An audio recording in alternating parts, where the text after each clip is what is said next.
Gravando, ó, acho que foi, né? Bom dia a todos, tudo bem? Estamos aqui para o nosso quinto GED da nossa cadeira de Tributário 2. Faz um tempinho, né, que a gente não se encontra, acho que por conta das provas. Teve uma semana que a gente não teve, porque foi a nossa AV1. Depois, na semana seguinte, nós não tivemos de novo, porque, por conta, se eu não me engano, de um feriado na quinta, acho que foi na quinta, ou foi na terça-feira, e aí não tinha matéria suficiente para a gente abordar. Aí, na semana seguinte, o Ivens deu o GED para vocês, que a gente vai resumir ele agora sobre crédito tributário e lançamento. E agora estou aqui com vocês para o nosso quinto GED da disciplina. Então, como eu sempre gosto de fazer, pessoal, eu vou primeiro começar revisando um pouco do que foi visto no GED anterior, que, se eu não me engano, foi na semana passada ou retrasada, em que o Ivens abordou com vocês. Se eu não me engano, até na quinta-feira passada, o Ivens apareceu tanto no TardF quanto no Note AB e revisou esse conteúdo com vocês, se eu não me engano. Mas vamos lá. O que vocês viram na aula passada? A gente começou, a gente não, né? Vocês e o Ivens começaram estudando a noção do crédito tributário. A gente viu que esse crédito tributário é o direito que o ente possui para cobrar o débito tributário. É um crédito que o ente tem. É um crédito. O que é um crédito? É um valor a receber. Por que que o ente tributante passa a ter esse valor a receber? Vamos agora tentar refrescar aqui a memória para a época do tributário 1.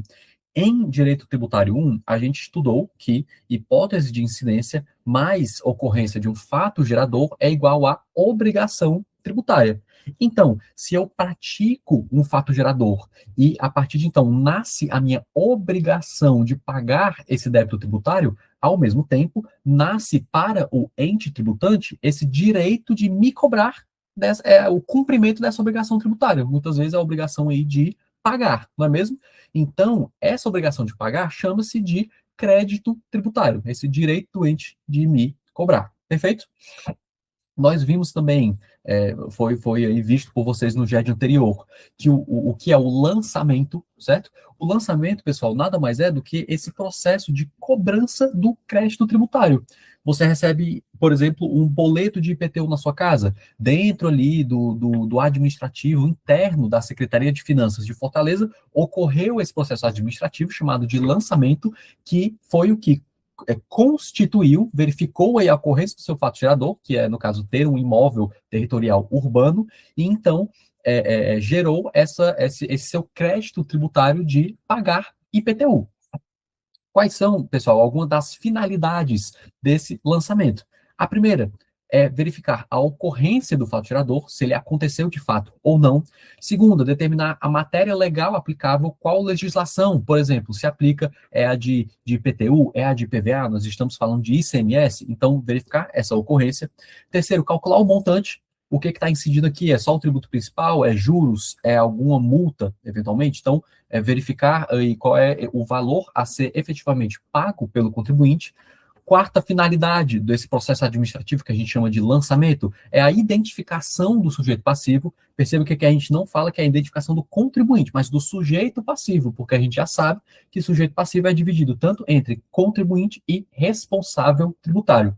E o quinto, apenas se cabível, é aplicar eventuais penalidades ao contribuinte. Perfeito? Nós vimos na aula passada também que temos três tipos de lançamento. Temos o lançamento de ofício, em que há quase zero não tem nenhuma participação do contribuinte. O próprio fisco, ele verifica a ocorrência do fato gerador, o próprio fisco calcula o montante desse tributo e simplesmente manda um boleto ali para a casa do contribuinte pagar. É o exemplo do IPTU, certo? O IPTU ocorre dessa forma. Segundo tipo de lançamento, pessoal, é o lançamento por declaração. Nesse, há uma participação um pouco maior por parte de nós, dos contribuintes. Como que acontece por declaração? O contribuinte, ele informa a ocorrência do fato gerador. O fisco, então, recebendo essa informação, calcula o montante devido e, por último, realiza a cobrança para o contribuinte, realiza a cobrança para o contribuinte. É o exemplo do ITBI, Imposto sobre Transmissão de Bens Imóveis. No caso do ITBI, a gente informa ao fisco que a gente adquiriu algum bem imóvel, o fisco, então, calcula o valor desse tributo e nos cobra. E o terceiro tipo de lançamento é aquele que é mais, talvez seja mais comum a todos nós, que é a declaração do imposto de renda. É o lançamento por homologação. Nele, há pouquíssima participação do fisco. A maior parte do lançamento por homologação ocorre nas mãos ali do contribuinte. Como que acontece? O contribuinte verifica a ocorrência do fato gerador, o contribuinte calcula o montante desse débito e o contribuinte paga esse débito tributário. E aí, qual é o papel do fisco? Se eu já verifiquei a ocorrência do fato gerador, já calculei o montante e já paguei. O papel do fisco é tão somente aceitar esse pagamento ou não aceitar esse pagamento, que a gente chama de homologação ou não homologação. Tá certo? E aí a gente viu, né, que tem o prazo decadencial de 5 anos, sob pena de homologação tácita, enfim, tudo isso a gente viu no GED passado. E nesse GED hoje, pessoal, a gente vai estudar um assunto muitíssimo importante, tanto para a AV2 quanto para a AV3. E é um assunto super, super, super tranquilo de entender, tá certo?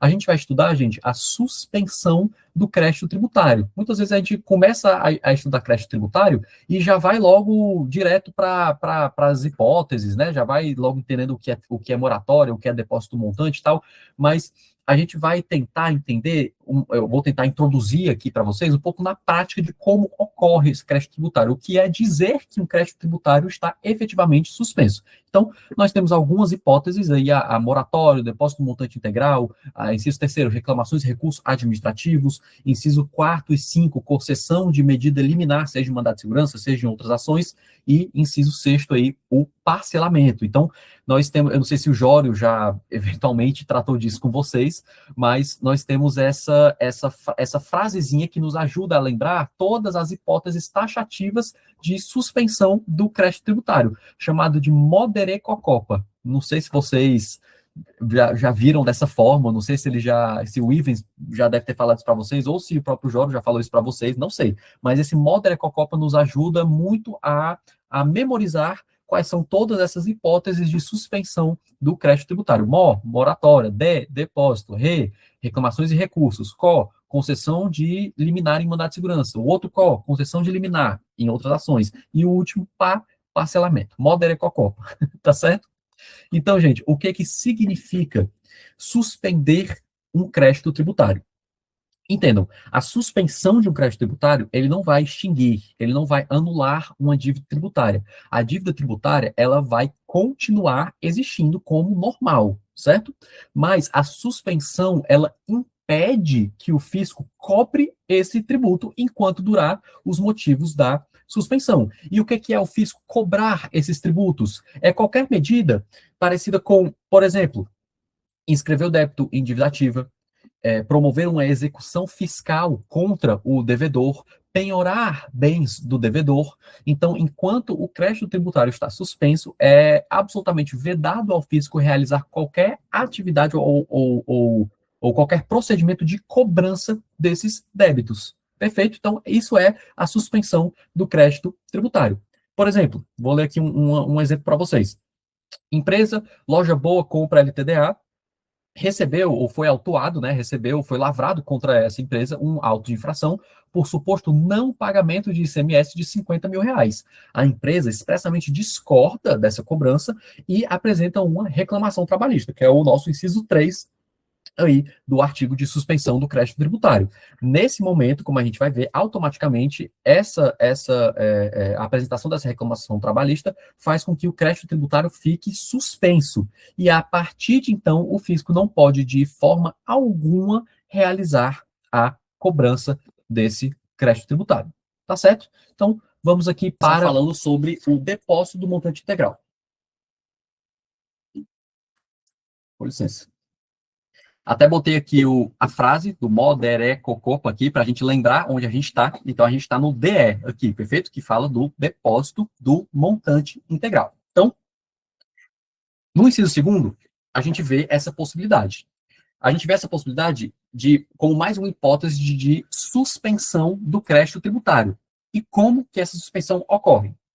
Ocorre Quando o contribuinte, voluntariamente, ele deposita todo o valor que foi cobrado dele pelo fisco em juízo. Quando eu falo em juízo, eu digo tanto no juízo judicial, perfeito? Como no juízo administrativo, tá certo? Então, ele está sendo cobrado do valor de 10 mil reais. Ele vai lá em juízo e deposita esse valor de 10 mil reais. Ah, então ele está pagando, ele está admitindo a culpa dele? Não, de fato, eu errei aqui, era para eu ter, de fato, pagado aqui esse tributo. Vou lá e pago os 10 mil reais. Não.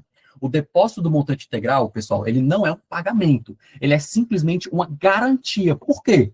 Porque o depósito do montante integral, ele vem com seus benefícios, vem com malefícios também, com partes boas, tem partes boas e partes ruins, mas ele não é um pagamento, tá certo? Ele é uma garantia. Quais são aqui os benefícios do depósito do montante integral? Por que isso é interessante ao contribuinte? Por que essa hipótese de suspensão de exigibilidade do crédito tributário é especialmente benéfica ao contribuinte?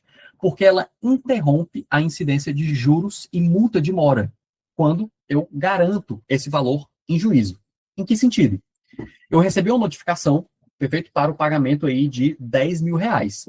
Eu não concordo de forma alguma com essa notificação, com esse lançamento, com essa cobrança feita pelo fisco. E eu simplesmente não pago essa cobrança. Vou discutir administrativamente, vou ir lá na Cefaz, discutir com o fisco, enquanto isso está passando tempo. E eu perdi o primeiro vencimento, perdi o segundo vencimento, perdi a terceira prestação, está incidido juros, está incidido multa de mora, multa punitiva, e com o tempo isso vai passando. Quando eu finalmente chegar até o final desse processo, vai chegar o fisco para mim e falar, você tem que realizar o pagamento desse tributo.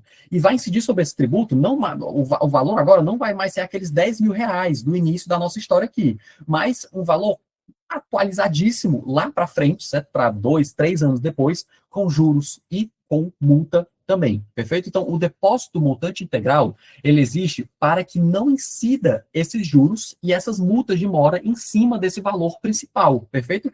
Se eu entro com ação judicial, posso até entrar com ação judicial para discutir essa cobrança desses 10 mil reais, mas no momento em que eu deposito esse valor, acabou. Esse 10 mil reais fica lá e ele fica apenas atualizando monetariamente até o final da ação judicial ou administrativa que se discute esse débito, perfeito? Então, o que acontece? Como é que funciona a aplicabilidade prática desse depósito do montante integral? Se eu ganho a ação, e essa é a parte boa, se eu ganho a ação, se chega no final da ação, de fato o fisco, no caso, o juiz diz, de fato, essa cobrança não era para ter sido feita. Esse valor que eu já depositei em juízo, ele é devolvido integralmente a mim. Devolvido integralmente, atualizado monetariamente, perfeito? Se eu perco a ação, porém, esse valor, então, ele é convertido em pagamento ao fisco. O fisco chega lá no depósito, fala, você perdeu, transitou em julgado, não tem mais recurso, você tem que se conformar que essa decisão foi desfavorável a você, e agora eu vou ficar com esse pagamento. Ele vai lá, então, e tira esse pagamento. Mas qual é o benefício? Eu não tive que pagar juros, eu não tive que pagar multa de mora, por isso que o depósito do montante integral, ele é interessante para o contribuinte, perfeito? Eu coloquei uma observação aqui, vocês podem ver que ela está até sublinhada, porque quando eu salvar isso aqui em PDF, vocês vão conseguir clicar aqui, e ele vai levar vocês, vocês não estão conseguindo ver porque eu não estou compartilhando a tela, mas assim que eu clico, e vocês vão poder clicar, se tiverem vendo a aula gravada, já podem clicar no PDF, se tiverem vendo ao vivo aqui agora, quando eu jogar esse material aqui em PDF, vocês vão conseguir clicar e isso vai abrir a súmula vinculante 28 do STF. A súmula vinculante, ela basicamente diz que é inconstitucional a exigência de depósito prévio como requisito de admissibilidade de ação judicial, na qual pretenda-se discutir a exigibilidade do crédito tributário. É um pouco complicado de entender, mas é o seguinte, vamos supor que eu estou discutindo judicialmente um crédito tributário, uma cobrança que eu acho injusta de ter sido cobrada de mim, perfeito? E aí, eu estou discutindo, e aí o fisco fala o seguinte, você não pode, digamos, você não poderia ter entrado em juízo, não poderia ter entrado com ação judicial, sem antes ter depositado o valor do montante integral. Você não poderia ter feito isso. Essa conduta do fisco, e é isso que trata, exatamente isso que trata essa súmula vinculante, é que essa conduta de exigir o depósito do montante integral para que se discuta judicialmente uma cobrança ou um débito tributário, ela é completamente inconstitucional. perfeito? O fisco não pode exigir de mim esse depósito do montante. Claro, é algo que é benéfico ao contribuinte, que pode vir a ser benéfico ao contribuinte? Sim, mas não pode ser uma imposição, não pode ser uma obrigação do fisco, perfeito? Exatamente isso que trata a súmula vinculante. Quando vocês tiverem com o PDF, depois vocês clicam aqui, ele vai levar para a súmula vinculante, é algo muito interessante de se saber, tanto para V2 quanto para V3, perfeito? Como não tem muitos artigos que falam sobre a questão do depósito do montante integral, ou dos incisos 2, 3, 4 e 5 do artigo 151, eu sempre vou tentar trazer aqui um exemplo prático, perfeito? Então, eu tirei essa peça aqui lá do escritório, tá? Eu atualmente sou estagiário e atuo com a parte tributária do escritório, e eu trouxe aqui essa peça só para mostrar para vocês como é que funciona na prática, o que é muito mais simples do que se parece. Perfeito que a gente às vezes estuda na lei, não sabe muito exatamente como é que funciona, mas que é algo muito simples. Percebam aqui que essa empresa, tá? Ela entrou com um mandado de segurança, até marquei aqui de vermelho, então trata-se de mandado de segurança para discutir a exigibilidade de um crédito tributário. Perfeito? Aí falou-se sobre outras coisas aí na manifestação, e no parágrafo 4º ele diz o seguinte: diante disso, conforme noticiado na exordial, ou seja, na petição inicial, a empresa busca a suspensão da exigibilidade do crédito tributário, através da realização de depósito judicial do montante integralmente exigido. Então, isso foi um mandado de segurança impetrado, perfeito? E para que ocorra aí a suspensão do crédito tributário, o escritório achou melhor que o cliente deposite integralmente o valor do montante aí do crédito tributário, da dívida, exatamente para que esse crédito ele fique suspenso, ou seja, que o fisco não consiga ajuizar a execução fiscal, inscrever o nome da pessoa em dívida ativa, perfeito? Então, é algo bem simples. Com certeza, com essa petição está aí anexado o comprovante de depósito do valor e tudo certinho, para que não tenha problema, perfeito? Mas só mostrando para vocês como, na prática, isso é bem mais simples, como a lei faz parecer, tá bom? Então, vamos aqui para a próxima hipótese. Estamos no inciso 3º, perfeito? No re aqui do artigo 151, que são as reclamações e os recursos.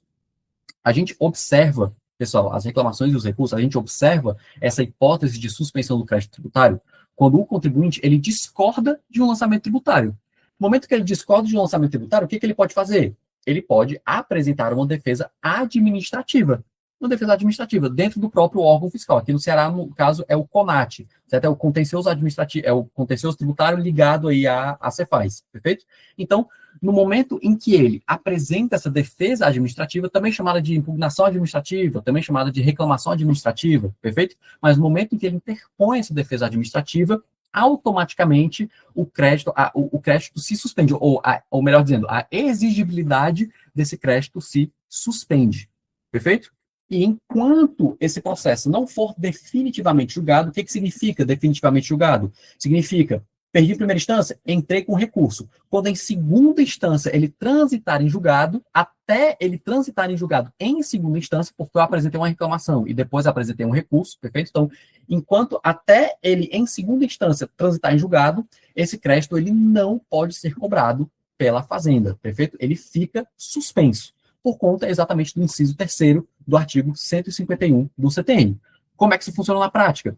Se eu ganho a ação, seja em primeira instância, seja em segunda instância, se eu ganho a ação, esse crédito ele é cancelado, ou seja, o fisco nunca mais pode me cobrar esse crédito tributário. Mas se eu perco a ação, então entrei, recebi o lançamento tributário, não gostei, não concordei, estou inconformado, entrei com a defesa administrativa, perdi em primeira instância, entrei com recurso administrativo, como prevê também aí o inciso 3º, entrei com recurso administrativo, perdi em segunda instância, aí sim, aí o crédito se torna definitivamente constituído e exigível, mas até essa perda da ação em segunda instância, ele fica completamente suspenso e o fisco não pode me cobrar, perfeito? Então, segundo exemplo aqui de uma súmula interessantíssima para a gente levar em consideração para a prova, que é a súmula 373 do STJ. A súmula 373 é mais simples, ela diz que é ilegítimo, ou seja, é inconstitucional, a exigência de depósito prévio para admissibilidade de recurso administrativo. Então, vamos supor, não concordo com o lançamento tributário, entro com uma defesa administrativa, perco em primeira instância. Aí, quando eu vou subir para a segunda instância, o fisco diz, não, você precisa primeiro depositar o montante integral para que você possa apresentar esse recurso. Essa prática, ela é abusiva e inconstitucional, ela é ilegítima, perfeito? Então, só para que a gente Entenda aí essa súmula 373 do STJ. Ela é muito parecida com a súmula vinculante número 28, tá, do STF, mas não, ela é diferente, ela é mais voltada aí realmente ao recurso administrativo. Perfeito? Então, só mostrando aqui para vocês um exemplo de impugnação administrativa, ou defesa administrativa, ou reclamação administrativa, tá? Só mudança aí de nome. Essa empresa, ela recebeu aqui esse auto de infração, certo? Essa impugnante, no caso, o nome da empresa está aqui, que eu risquei. Essa impugnante, ela recebeu esse auto de infração, que foi relacionar o quê? Vamos ler aqui o texto. Ela diz que ocorre que, durante o transporte dessas mercadorias no estado do Ceará, discutindo aí sobre as mercadorias em questão, o caminhão que as transportavam foi parado no posto fiscal, onde o ilustríssimo agente fiscal entendeu que as notas fiscais seriam inidôneas ante a ausência de destaque do ICMS, ou de pagamento, ou de discriminação do ICMS, razão pelo qual lavrou o auto de infração aqui combatido. Então, só mostrando para vocês como um auto de infração foi realizado, foi lavrado contra uma empresa por suposto não pagamento aí do ICMS. E aí, por essas razões, dos pedidos, o que a gente pede? A nulidade do auto de infração combatido. A gente pede para que ele seja totalmente anulado, perfeito? Percebam, pessoal, que isso aqui é uma petição inicial, é uma defesa administrativa dentro de um processo administrativo, no caso aqui no CONAT, certo? Aqui, o contencioso administrativo tributário da Cefaz, tá bom? No momento de interposição, no momento de apresentação dessa petição inicial de reclamação administrativa, impugnação administrativa, perfeito? A exigibilidade do crédito pelo fisco foi suspensa, ok? Então, o fisco não pode mais me cobrar esse crédito tributário, tá bom? Só para que vocês entendam, no âmbito administrativo, isso é algo mais imediato, diferente do judicial, que eu vou falar com vocês sobre ele agora. Estamos aqui no primeiro CO, perfeito? Que é a concessão de liminar em mandado de segurança. Não sei se vocês lembram, acho que vocês estão no sexto semestre, próximo semestre, se eu não me engano, no sétimo, vocês vão ter processo constitucional, que é uma disciplina que discute mais a questão das ações mandamentais, dos remédios constitucionais, e ele fala a fundo sobre o mandado de segurança. Mas para quem já conhece, e eu tenho certeza que todos aqui, ou pelo menos a maioria, já conhece a questão do mandado de segurança, mas é uma ação judicial que ela protege o meu e o seu direito líquido e certo, ok? Que foi ameaçado ou que foi lesado por um ato ilegal de uma autoridade pública. Então, a cobrança indevida, vocês vão concordar comigo, que a cobrança indevida de um tributo que eu não deveria pagar, é um ato ilegal praticado, um ato legal ou abusivo, praticado por uma autoridade pública. Por isso que, para impugnar esse pagamento indevido de tributos, eu tenho como, digamos assim, arma no meu arsenal o mandado de segurança. Perfeito? O mandado de segurança. Mas dentro desse mandado de segurança tem um detalhe importante. Dentro desse mandado de segurança, eu preciso inserir um pedido de liminar. Qual liminar? Eu entro com o mandado de segurança para discutir a exigibilidade de um crédito tributário. Eu estou sendo cobrado por um tributo que eu acho que está sendo cobrado de forma errada, está sendo cobrado a mais, perfeito? Então, eu estou entrando com esse mandado de segurança exatamente para que se discuta essa possibilidade ou não de cobrança desse crédito tributário. Mas ainda no mandado de segurança, eu peço um pedido de liminar para o quê? Para que o juiz ele suspenda a exigibilidade desse crédito tributário. Uma vez o juiz concedendo essa medida liminar, perfeito? Então, quando o juiz ele concede essa medida liminar, ele determina que o fisco não cobre o tributo até que o processo seja decidido. Então, na prática, enquanto a liminar estiver válida, se o juiz conceder a liminar, enquanto ela estiver válida, o crédito tributário ele estará suspenso. Se o juiz, ao longo do processo, ele revoga a liminar, ou se em fase de sentença, ou acordo, o que seja, ele perde o processo, o crédito, então, volta a ser totalmente exigível imediatamente. Tá bom? Então, liminar válida. O juiz deu a liminar para suspender o crédito tributário, concedeu a liminar, ele está suspenso. No momento em que eu perco essa liminar, ou eu perco a ação, aí o crédito tributário passa a ser exigível novamente. Próxima, segundo co aqui, concessão de liminar em outras ações. Na minha opinião, o legislador poderia ter juntado esses dois, certo? Já que ele estava falando agora do processo administrativo, ele poderia só dizer concessão de liminar em processos judiciais. Pronto. Mas ele decidiu fazer essa separação entre mandado de segurança, que é um remédio constitucional, uma ação mandamental, e essas, entre aspas, outras ações, que são ações do procedimento comum, do rito comum. Então, ação anulatória, uma repetição de indébito, perfeito? Ações tributárias que andam aí pelo rito comum, ok? Mas as mesmas exatas regras se aplicam à questão da liminar em mandado de segurança. Eu entro com ação anulatória para discutir a cobrança de um crédito tributário. Eu tenho que pedir também, dentro dessa ação, uma liminar para que se suspenda esse crédito tributário. E uma vez o juiz concedendo essa liminar, então esse crédito tributário ele fica suspenso. Aí aqui eu botei só o artigo 300 do CPC, que fala exatamente sobre a questão da tutela de urgência, fala que para que essa tutela de urgência seja concedida, é necessária a probabilidade do direito e o perigo de dano ou o risco ao resultado útil do processo, perfeito? Só para a gente lembrar dessas questões. Então, vou mostrar aqui para vocês um exemplo muito claro disso, perfeito? Então, isso aqui é uma petição inicial de uma ação anulatória combinada com repetição de indébito e pedido liminar, perfeito? E o que a gente pede aqui? Claro que eu não vou tratar do processo todo, mas dentro aqui dos pedidos a gente pede o seguinte: diante, pois, do exposto, requer a autora, em sede de liminar, a concessão da tutela de urgência, a fim de que seja suspensa a exigibilidade do crédito decorrente da ação fiscal número tal, que eu risquei, no valor de quase aqui 16 mil reais. Perfeito? Então, percebam, dentro de um processo judicial, eu preciso realizar esse pedido de liminar, e para que esse crédito tributário ele fique, de fato, suspenso, é preciso que o juiz ele conceda essa liminar. Ou seja, se concedida, o crédito será suspenso. E só para que a gente não saia aqui desses incisos sem entender uma diferença que muitas vezes é determinante para você acertar ou errar uma questão, perfeito? Que é a diferença entre esse, digamos, efeito suspensivo, entre essa suspensão da exigibilidade nos processos administrativos e essa suspensão da exigibilidade nos processos judiciais, perfeito? São coisas diferentes, só para que vocês entendam, ok? Dentro do processo administrativo, basta a interposição de uma reclamação administrativa ou de um recurso administrativo. Automaticamente, esse crédito tributário ele fica suspenso, isso no âmbito administrativo, perfeito? No âmbito judicial, não só você precisa pedir como pedido liminar, mas o juiz precisa conceder. Então, não basta você simplesmente entrar com mandado de segurança que o crédito está suspenso. Não basta você simplesmente entrar com ação anulatória, como a gente viu aqui, que o crédito está suspenso. Eu preciso pedir essa suspensão do crédito tributário em sede de liminar, e essa liminar precisa necessariamente ser constituída. Perfeito? Ser constituída, não, ser concedida. Tá certo? Ser concedida.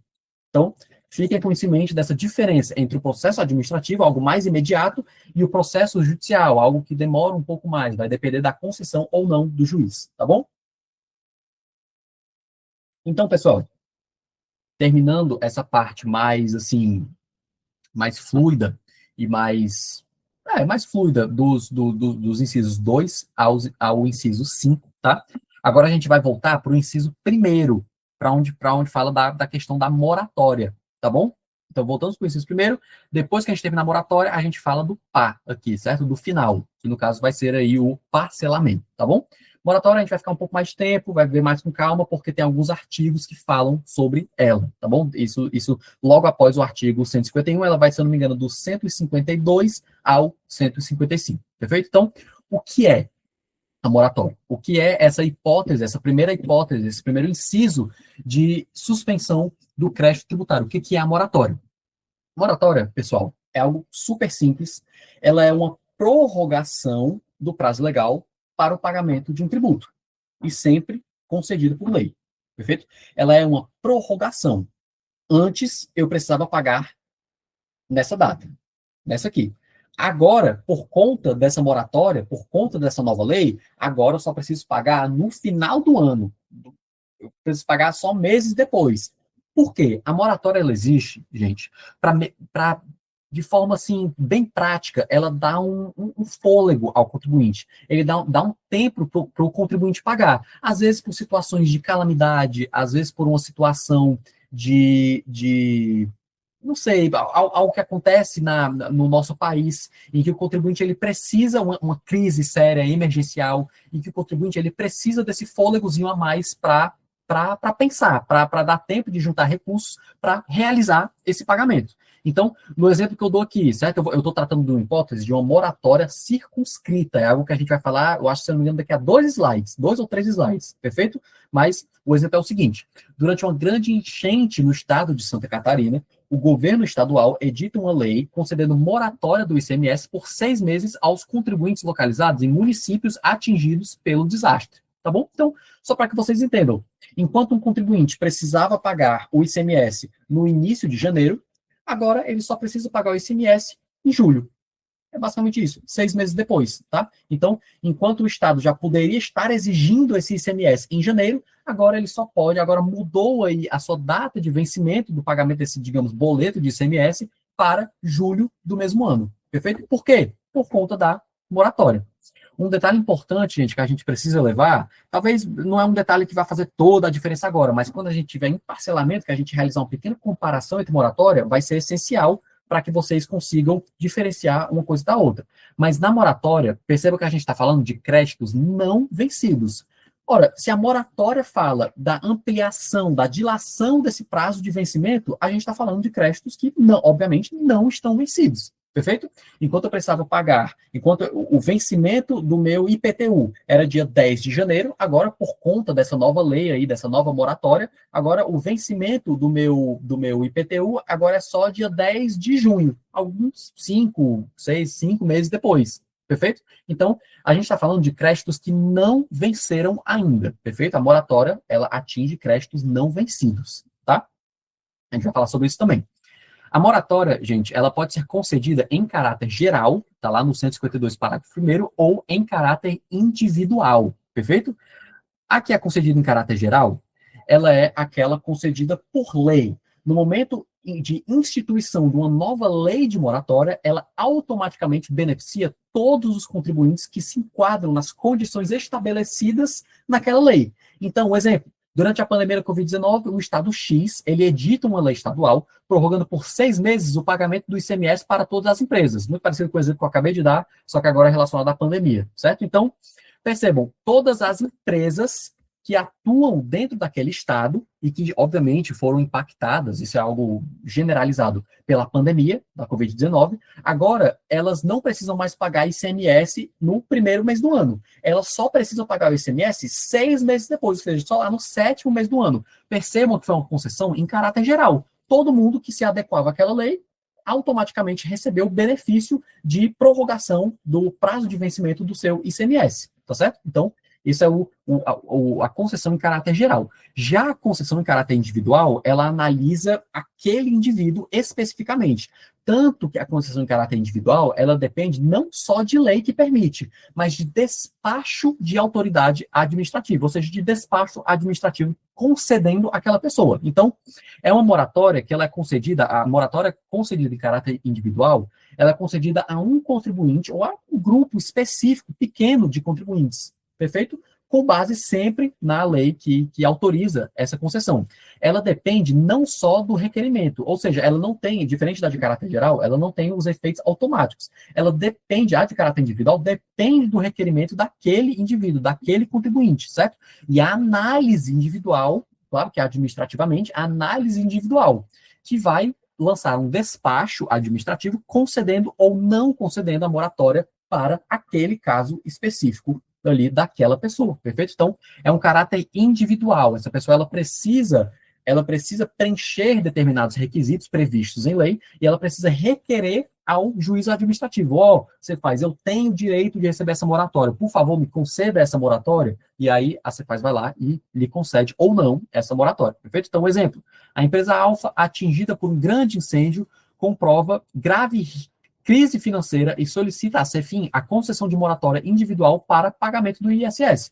Contanto que essa situação aqui, contanto que empresas passando por graves crises financeiras, contanto que isso esteja previsto em lei, ela pode sim fazer esse requerimento para a Cefaz, e a Cefaz, por meio de despacho administrativo fundamentado, pode conceder ou pode não conceder essa moratória em caráter individual, tá bom? Então, como eu disse, no parágrafo único do artigo 152, ele vai falar da questão da moratória circunscrita.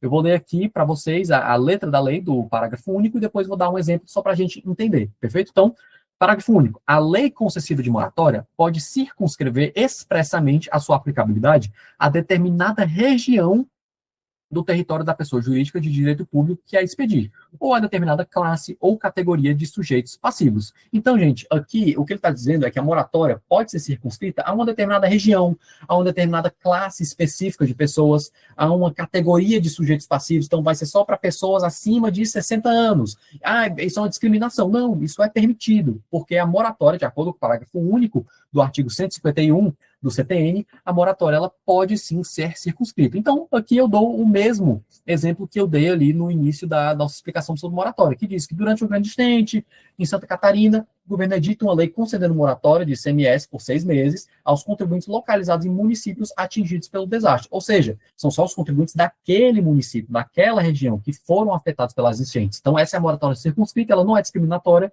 ela faz, sinceramente, ajudar as pessoas naquela situação, perfeito? Então, só uma questãozinha que pode aparecer como um item, uma prova objetiva, é interessante a gente ter em mente, porque o parágrafo único do 152 trata disso, perfeito? 153, o que esse artigo vai falar? O 153, pessoal, ele vai estabelecer os elementos mínimos que essa lei de moratória deve conter. Como eu já disse, a moratória, ela precisa estar prevista em lei, perfeito? Ela precisa existir uma lei que dá direito às pessoas terem acesso a essa moratória, seja uma moratória concedida em caráter geral ou em caráter individual. E essa lei precisa tratar de elementos mínimos, que são o prazo de duração dessa moratória. Nenhuma moratória é por prazo indeterminado. Você vai ter o direito de não pagar ICMS por, não sei, a gente vai vendo aí. Não pode. Uma moratória, mesmo que se trate de casos de calamidade pública, de um enchente, de situações em que não se tem uma previsibilidade de término, a moratória precisa ter um prazo de início e um prazo de fim. Então, vai ser uma moratória de 2 anos, de 3 anos, de 10 anos, de 6 meses, mas precisa ter um prazo de duração. Perfeito? Segunda hipótese, ela precisa apresentar as condições da concessão em caráter individual. Então, uma lei de moratória voltada aí ao caráter individual. É uma lei que diz assim, empresas enfrentando graves crises financeiras podem requerer aí a moratória em caráter individual. Empresas do setor de eventos afetadas pela pandemia que comprovarem uma diminuição de 40% no mínimo de faturamento em relação ao exercício financeiro anterior, tem direito aí a moratória em caráter individual. Então, para os casos de moratória em caráter individual, essa lei ela precisa apontar aí as suas condições, perfeito? Terceiro elemento mínimo dessa lei de moratória, ela precisa demonstrar os tributos abrangidos. Então, é uma moratória que vale para ICMS, vale para ICMS e ISS, vale para ICMS, ISS e ITBI. Mostrar os tributos aí abrangidos por essa moratória. Quarto, o número de prestações e seus vencimentos. Aqui, pessoal, é quando a lei de moratória, ela, além de dar direito à moratória, ou seja, dar direito à dilação, à prorrogação do prazo de vencimento de pagamento de um tributo, ela também permite o pagamento parcelado, perfeito? Então, além de eu lhe permitir só pagar esse ICMS daqui a 6 meses, eu ainda vou lhe permitir que você parcele esse ICMS durante aí esse período de 6 meses, perfeito? Se você, obviamente, se você quiser. Então, nesses casos em que a lei de moratória também tratar sobre a questão do parcelamento, ela precisa falar do número de prestações permitidos e das datas de vencimento, ok? E, por último, eventuais garantias exigidas, como uma fiança, uma caução, tá bom? Então, assim, são elementos mínimos que a lei de moratória ela precisa para que ela seja minimamente válida, ok? O artigo 154, pessoal, ela vai falar sobre o alcance da moratória, ou seja, quais débitos serão ou não serão incluídas na moratória. Ela dá um alcance mais temporal. Eu tenho vários débitos, certo? Da minha empresa, vários débitos de ICMS. A lei de moratória, que nova, que foi instituída, fala da questão do ICMS, perfeito?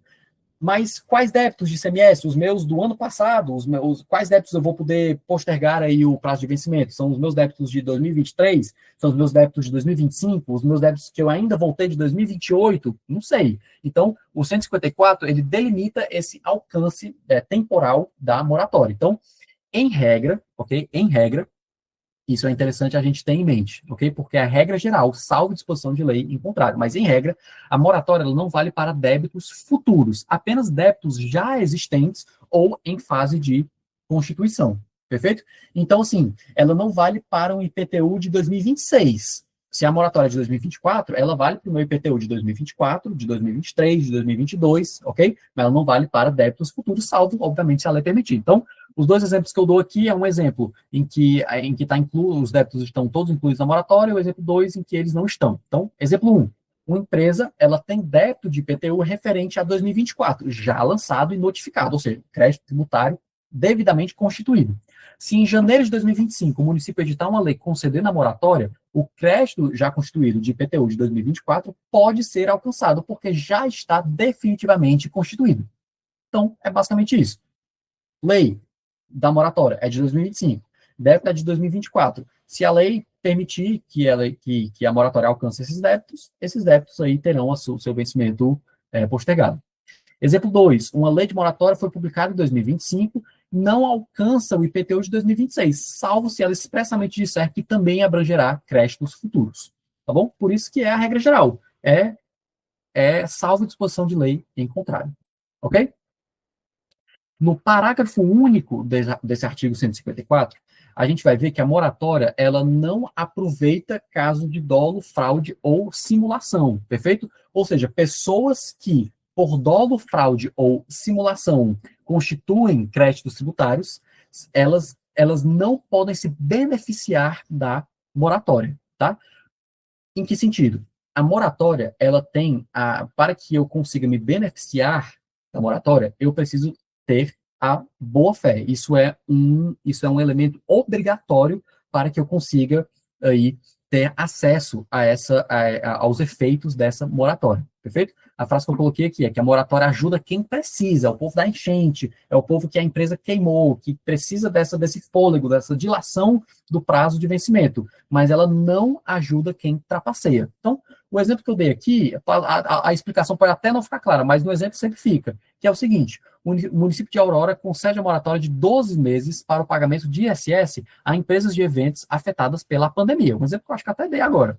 A empresa Festa Boa LTDA solicita o benefício, ou seja, ela chega lá no administrativo e pede, eu vi que vocês estão dando benefício para ISS, uma moratória em caráter individual, para ISS daqui postergando aí pelo prazo de 12 meses. Eu quero ter acesso a isso. Mas a fiscalização descobre que ela emitiu notas falsas e declarou receitas menores do que as efetivamente obtidas. Assim, não tem direito à moratória, mesmo que preencha todos os outros requisitos. Por quê? Porque a moratória ela tem a obrigatoriedade da boa-fé. Perfeito? É isso que esse artigo 154 fala. Perfeito? Tudo bem? Então, vamos seguir. A moratória, pessoal, também, artigo 155 do CTN, ele fala isso. A moratória, ela não gera direito adquirido, ok? Não gera direito adquirido. Aí vou falar disso com vocês.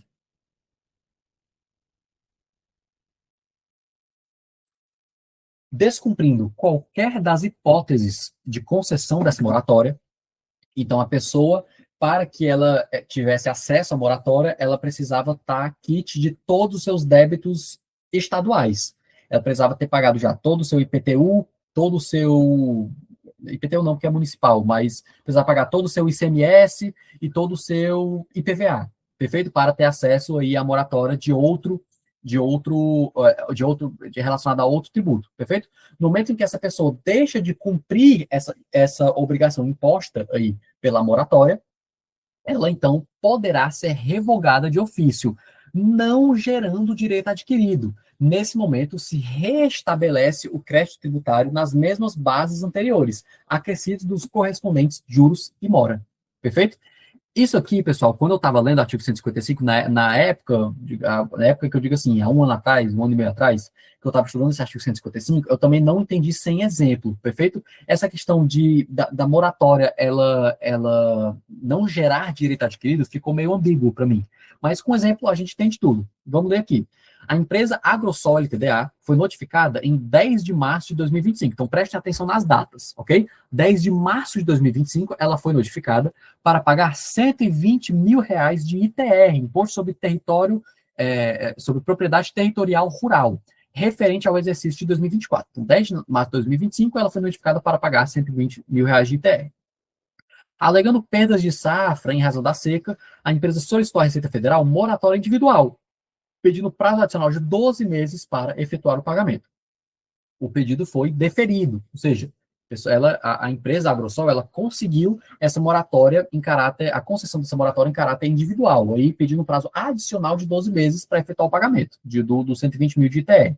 O pedido foi deferido, suspendendo a exigibilidade do crédito tributário até 31 de março de 2026, tá? Então, era para essa pessoa pagar em 10 de março de 2025, era o vencimento dela, mas ela conseguiu a moratória em caráter individual e foi até 31 de março de 2026, ou seja, mais de um ano depois, sem cobrança de juros durante o período. Posteriormente, uma fiscalização do Ministério da Agricultura constatou que a seca não havia comprometido a produção e que os laudos apresentados pela empresa eram todos falsificados, ok? Então, ela cumpriu por dolo, certo? Por dolo, isso pode até gerar responsabilidade penal dela. Por dolo, ela descumpriu uma das condições principais da moratória, perfeito? Então, com base nisso, a Fazenda Nacional revogou de ofício a moratória. Aí é aqui que vem a questão do direito adquirido, é aqui que a gente entende. Então, lembrando que o vencimento estava em 10 de março de 2025 para essa empresa, perfeito? E foi para 31 de março de 2026. Então, assim, no momento de revogação dessa moratória, o valor de R$ 120 mil voltou a ser integralmente exigível, acrescido de juros de mora desde o vencimento original, então em 10 de março de 2025. Vamos supor, pessoal, que essa empresa, ela teve aí, como o exemplo já diz, a empresa tinha seu vencimento em 10 de março de 2025. Vamos supor que essa moratória só foi revogada de ofício dia 1º de março de 2026, ou seja, um ano depois. No momento em que essa moratória ela é revogada, o que implica essa questão dela não ter direito adquirido? No momento em que ela é revogada, a data de vencimento desse crédito tributário de 120 mil volta completamente, volta tudo, volta a ser em 10 de março de 2025. Então, é como se a empresa simplesmente não tivesse pago esse valor em 10 de março de 2025 e ficou todo um ano sem pagar. Então, vai incidir durante todo esse ano, cada mês, juros e todas as multas e as penalidades. Perfeito? Perda de desconto, que seja. Então isso é algo extremamente ruim para a empresa, é algo que pode até quebrar uma empresa, certo? Mas é uma forma de demonstrar como os requisitos de uma moratória devem ser seguidos à risca, perfeito? Eles não podem errar. Se tiver essa revogação, a moratória não gera o direito adquirido, a pessoa perde tudo desde a data inicial de vencimento, tá bom? Então, terminamos aqui a questão da moratória, ok? Um pouco mais longo, artigo 152 aqui até o artigo 155, e vamos aqui falar rapidamente, só para terminar o nosso GED de hoje, sobre o parcelamento, sobre a última letrinha aqui, o último casal de letras do nosso Moderé Cocopa aqui, da nossa frase, perfeito? Que é a questão do parcelamento. O parcelamento, pessoal, ele permite o contribuinte pagar os débitos fiscais que já tem, certo? Débitos fiscais que ele já deve em parcelas, ao invés de ter a obrigação de quitar à vista. É um parcelamento. Todo mundo aqui sabe exatamente o que é um parcelamento. Algo importante a saber é que o parcelamento ele depende de lei específica, perfeita? Que vai determinar em quantas vezes eu consigo parcelar algo, qual vai ser o prazo, qual vai ser os juros que incide, perfeito? Então, assim, a lei, ela vem permitindo esse parcelamento. Eu digo, ufa, eu ia precisar pagar esse ICMS à vista daqui a 10 dias. Agora eu posso parcelar esse valor em 10 meses, né? Tudo que o brasileiro gosta. Então, assim, só para que vocês tenham uma ideia, é para dar esse fôlego aí ao contribuinte, muito parecido aí também com a questão da moratória, perfeito? Mas qual é a diferença do parcelamento para a moratória, tá bom? O parcelamento, percebam, lembra que a moratória, ela trata, e eu falei para vocês, ela trata de crédito não vencido, perfeito? A moratória trata de créditos não vencidos, porque a moratória é exatamente isso, é a dilação do prazo de vencimento, perfeito? Já o parcelamento, ele trata de créditos que já venceram, que o fisco já está cobrando, que a pessoa não pagou.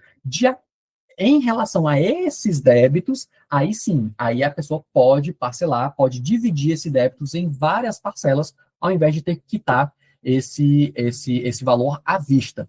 Perfeito? Um parágrafo aqui importante do artigo 155A ou 155B, que fala sobre a questão do parcelamento. Ele vai dizer que parcelar a dívida não apaga os encargos já devidos, porque se trata de um crédito já vencido, né? Então, em cima desse crédito, já incidiu juros, já incidiu multa de mora, já incidiu, etc. Certo? Então, parcelar a dívida não apaga os encargos já devidos. Juros e multas continuam a ser cobrados, salvo disposição de lei em contrário. Então, ou seja, coloquei um exemplo prático aqui para gente. Se a lei de parcelamento conceder desconto, se a lei de parcelamento conceder desconto de multa ou juros, aí sim poderá haver uma redução. Ou seja, em regra, não se cobra juros e multas, não, perdão, em regras, os juros e as multas de um débito tributário continuam a ser cobradas, perfeito? Em regra, mas a lei de parcelamento pode aplicar esse desconto a elas, ok? Mas caso contrário, caso a lei específica de parcelamento não venha aplicando desconto a esses juros e a essas multas, o devedor pagará o valor principal mais os juros e mais as multas divididos em parcelas. Divididos em parcelas. Então, eu tenho um crédito tributário a pagar de R$ 10.000. Não paguei, agora virou R$ 13.000. No próximo mês virou R$ 16.000. Vem uma lei de parcelamento. Essa lei, ela permite o perdão de todos os meus juros e das minhas multas. Qual o valor que eu vou parcelar? O de R$ 10.000. Mas entrou essa lei e ela não permite o perdão, ela não permite o desconto dos juros e das minhas multas. Qual valor eu vou parcelar? Os R$ 16.000. Perfeito? A regra é segundo o exemplo que eu já dei. A regra é que os juros e as multas continuam a ser cobrados, mas se a lei tratar dessa questão de desconto desses juros e dessas multas, aí sim eles podem ser aí, descontados ou perdoados do parcelamento. E aqui eu trago, para terminar, um exemplo prático, muito, muito atual, aqui eu não sei se dá para ver, mas 6 de outubro de 2025, há poucos dias atrás, hoje é dia 11, perfeito? Em que o governador Humano de Freitas ele encaminha mensagem para a Assembleia Legislativa do Ceará para instituir o Refis 2025. O Refis ele é esse programa de parcelamento, perfeito? Que se tem normalmente ano em ano, para ajudar empresas, ajudar, enfim, pessoas físicas ou jurídicas que possuem débitos acumulados de estaduais, perfeito? E olha aqui que detalhe interessante, ó. Bem aqui na matéria, tá escrito assim, ó, a medida prevê descontos de até 100% em multas e juros. Então, percebam, a regra geral é que os juros e as multas, elas continuam a ser cobrados, mesmo com o parcelamento, perfeito? Mas aqui eles aplicaram uma exceção a essa regra, porque a regra diz, salvo disposição de lei em contrário. Então, quando esse refis entrar aqui nesse ano ou no próximo ano, perfeito? Ele vai prever descontos de até 100% em juros e multas. Ou seja, ele vai também ter medidas para tirar aí os juros e as multas desse valor principal, desse valor total, desse montante, e permitir que você passe ele aí só o valor principal. Perfeito? Então, uma notícia atual que mostra na prática como funciona essa questão do parcelamento. É isso, gente. Alguém tem dúvida? Algo a dizer? Tudo certo? Desculpa, eu nem parei na aula em algum momento para perguntar se alguém tinha dúvida, mas se tiver, pode falar agora. Se não tiver também, a gente encerra e fica por isso, gente. Show?